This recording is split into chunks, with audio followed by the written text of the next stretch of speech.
estar em contato com a morte, como foi a trajetória do fim da minha mãe, eu me debrucei sobre aquilo. Ela sempre falou de morte, a minha mãe, de uma certa maneira. Falava assim, não, mas aí, o dia que eu morrer, quando eu morrer... Mas aí, na hora que foi, que a gente viu que estava chegando, nós duas nos unimos, assim, e a gente teve a coragem de não só falar sobre o assunto, e que eu acho que é por isso que é legal o contato com a morte, que é você conseguir falar coisas que você nunca falou. Apesar de muita gente achar que ter dignidade é ter uma esperança sempre, ser iludido não é estar sendo tratado com dignidade. Né? Ilusão não é, esperança não é ilusão. Esperança não é ilusão, é uma né? outra coisa. Esse é um sentido equivocado da esperança. De viver é muito perigoso. E fazer um filme sobre a eutanásia, então... O que deu a você a confiança de topar fazer esse filme? É uma ótima pergunta para a gente começar, porque imagina, quando eu li esse roteiro, eu falei assim, gente, quem escreveu isso? Porque o roteiro é muito original, é uma maneira muito... É um filme que ninguém esquece que vê, né? No mínimo isso.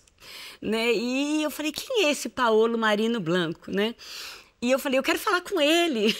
E ele tem uma história de dor, obviamente ninguém usa a comédia para transitar na dor levianamente. Ele tem essa história na vida dele, o pai dele... É como se ele tivesse uma espécie de dívida com o pai que estava querendo ir embora. Ele e a mãe faziam de tudo para manter o pai vivo. E o pai falava, eu quero ir, eu quero ir. Na capa do roteiro vinha uma frase do Mark Twain que fala do riso como sendo a arma mais eficaz do ser humano. E eu acredito muito nisso, né, Bial? Assim, há muito tempo... Eu gosto desse terreno onde você faz uma pessoa rir com lágrimas escorrendo ou vice-versa. Né? E eu acho esse terreno muito precioso. Vamos falar mais de Sonhar com Leões. Sonhar com Leões, que, aliás, é uma frase que ele tira do Velho e o Mar, do Hemingway, que é uma beleza, aquela citação. Mas antes vamos falar do seu duplo expediente. Essa moça aqui, ela tem 2 peças em cartaz ao mesmo tempo. Como é que é a quinta e sexta, uma, sábado, domingo, outra? Quinta-feira, a gente voltou em cartaz com Eu de Você, que é... As quintas. Essa experiência mais linda da minha vida no teatro, que eu vim aqui em 2019, faço desde 2019. O Tony viu Eu de Você, depois viu de novo, eu falei, tá aí de novo. Chamou a gente para jantar, e aí... Pediu uma peça para ele. Ele fala que pediu emprego pra gente. E aí perguntou se a gente não topava fazer junto, que ele estava 20 anos sem fazer teatro, que seria uma coisa que o motivaria. E aí a gente entrou na sala de ensaio, Tony ali com a gente improvisando. Se eu tinha uma admiração por ele, nossa, eu vou te falar, Pedro, eu já admirava o Tony. Com o Brasil inteiro, né? Além do artista que ele é, o cara legal que ele é impressionante. Quem passa perto dele sabe que aquilo tudo que ele parece ser e é mais ainda. É verdade, é verdade. Né? E aí quando eu vi aquele homem querer, 74 anos, correr perigo, entrar numa sala de ensaio sem saber o texto que a gente ia fazer. A gente criou na sala de ensaio, a gente sabia que a gente queria falar. Inclusive, na peça, a gente fala desse homem que quer se rever, que precisa se rever. Eu falei, a gente tem que voltar com Eu de Você nas quintas. Então, eu estou essa trabalhadora que faz quinta o Eu de Você, de sexta a domingo, que só sabemos juntos, e lança filmes e anda por aí. E é um deleite ver esse pas de deux de Tony e Denise. Vamos ver uns momentos. Olha.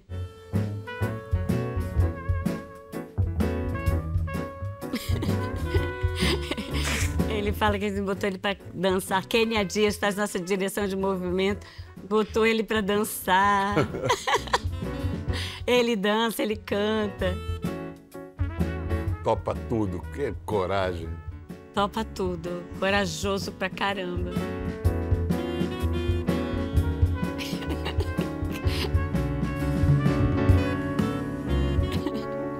De repente, o projetor jogava luz E aí não era só o filme que a gente ia ver. A gente sonhava, a gente imaginava. Era mais que o próprio filme. Tinha gente que gritava, gente que aplaudia, até que de repente aparecia na tela Oscarito.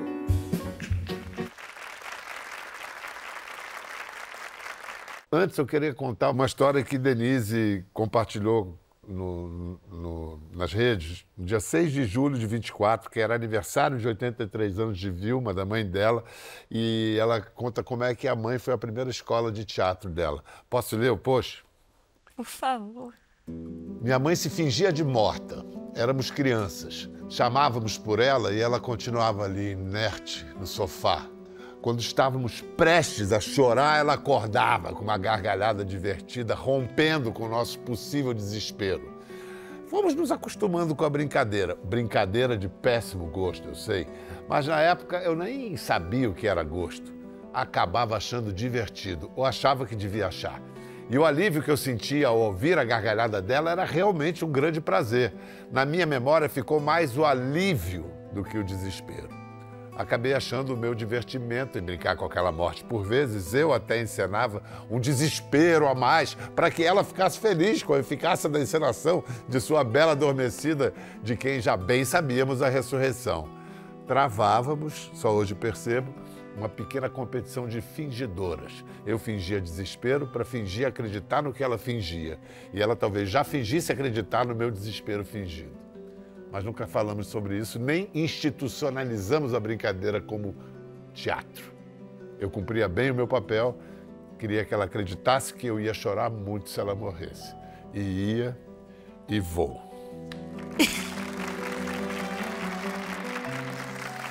E aí, no dia 8 de janeiro, o choro veio de verdade, a morte veio.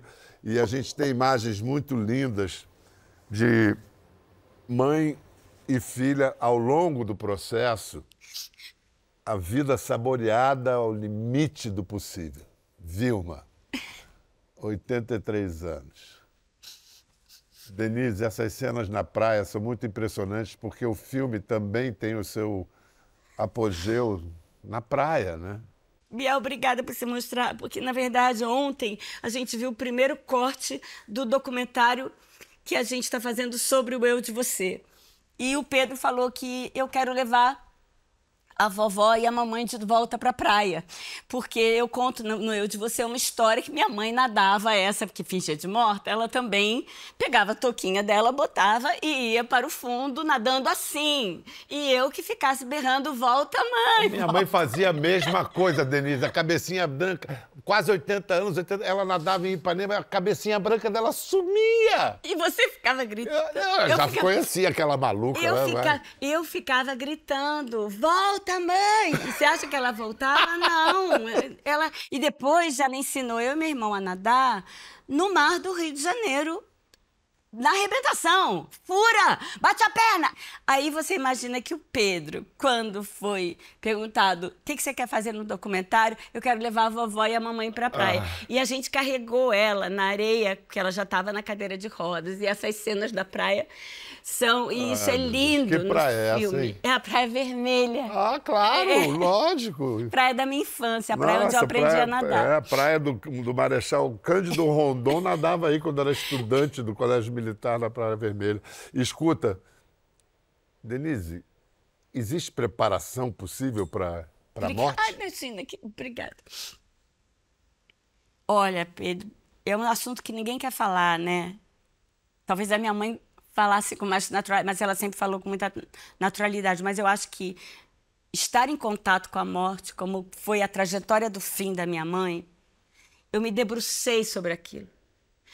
Ela sempre falou de morte, a minha mãe, de uma certa maneira. Falava assim, não, mas aí o dia que eu morrer, quando eu morrer... Mas aí, na hora que a gente viu que estava chegando, nós duas nos unimos, assim, e a gente teve a coragem de não só falar sobre o assunto, e que eu acho que é por isso que é legal o contato com a morte, que é você conseguir falar coisas que você nunca falou. Você conseguir avaliar a sua própria vida. Você consegue falar da vida. Ao perceber a finitude, e aí a gente conseguiu ter conversas que a gente... Não é que a gente não tinha, a gente era muito cúmplice, mas assim, eu perguntei para ela, qual é o seu arrependimento? Para quem que a senhora quer pedir perdão? O que a senhora queria fazer agora? Qual é o dia que a senhora mais lembra? Qual o dia que a senhora queria fazer diferente?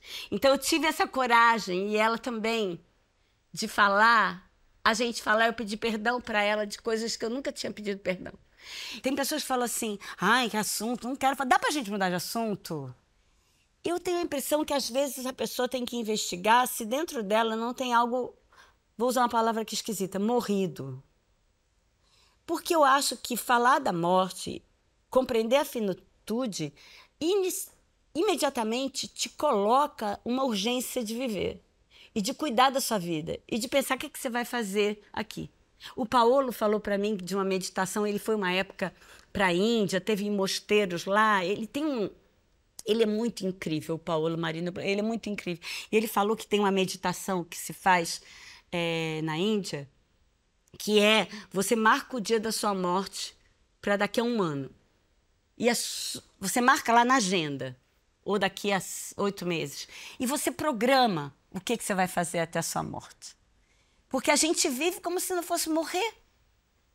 Mas é que eu sinto que talvez a gente esteja muitas vezes morto em vida, né? Nessa vida que a gente está... Principalmente, eu acho que a vida digital fez uma coisa de uma letargia, uma epidemia de letargia. Né? A gente nem olha mais pela janela, a gente perde o trajeto. Você chega nos lugares e fala, ih, chegou, você nem viu onde é que você está. Onde é que eu estou mesmo? Você não sabe mais, porque você estava no celular, né? Vida, afinal. O que levou a advogada a se aproximar desse tema? É um livro que explica uma pesquisa sua com pacientes com câncer terminal. Eu sou advogada da União, trabalho na Advocacia Geral da União. E durante muito tempo, a maior parte, né, desses 16 anos que eu estou na AGU, a parte mais importante do meu trabalho era fazer a defesa da União, do Estado brasileiro, em ações de saúde. E a quase totalidade dessas ações de saúde no início era de pacientes com câncer avançado, não necessariamente em estágio terminal, pessoas com cânceres metastáticos, que diziam, olha, eu estou com essa doença e para eu continuar vivo, para eu me curar, eu preciso desse tratamento. E aí eu fazia a defesa da União e via aqueles pacientes, né, com aqueles relatórios médicos dizendo que aqueles tratamentos eram necessários, invariavelmente suspenderem esses tratamentos, mudarem de tratamentos, morrerem. Eu comecei a me perguntar o que estava acontecendo ali. Eu comecei a me perguntar se, na verdade, a expectativa daquelas pessoas em relação aos tratamentos correspondia de fato à realidade. E quando eu descobri que não, que na verdade aquelas pessoas esperavam de tratamentos a cura, né, ou muito tempo de vida, enquanto aqueles tratamentos podiam, na maioria das vezes, quando tinham benefícios, e muitas vezes nem tinham esses benefícios comprovados, aumentar um pouco o tempo de vida que eles iam ter, ainda, né, sem o tratamento, eu pensei, será que essas pessoas gostariam de fazer esse tratamento se elas entendessem? Será que elas fariam esses tratamentos pelo mesmo tempo que elas fazem hoje? Será que se fosse oferecido para elas a oportunidade de paliativos, elas não iam preferir? Mas aí na minha pesquisa eu percebi também que mesmo quando esses pacientes entendem que a doença não é curável, eles esperam do tratamento muito mais do que o tratamento pode oferecer. Então eles esperam, por exemplo, que a quimioterapia seja como se fosse uma hemodiálise, um tratamento de suporte. Então desde que você continue em quimioterapia, você vai ficar vivo. E como é que eu descobri isso? Eu descobri isso a partir de pessoas, por exemplo, que mesmo em situação de absoluta vulnerabilidade, em grande sofrimento físico, ficavam desesperadas se alguém falasse para elas que elas não podiam fazer quimioterapia naqueles dias. Porque elas imaginavam que se não fosse a quimioterapia, elas iriam morrer. Apesar de muita gente achar que ter dignidade é ter uma esperança sempre, ser iludido não é estar sendo tratado com dignidade. Né? Ilusão não é, esperança não é ilusão. Esperança não é ilusão, uma outra coisa. Esse é um sentido equivocado da esperança. Você já viu Sonhar com Leões?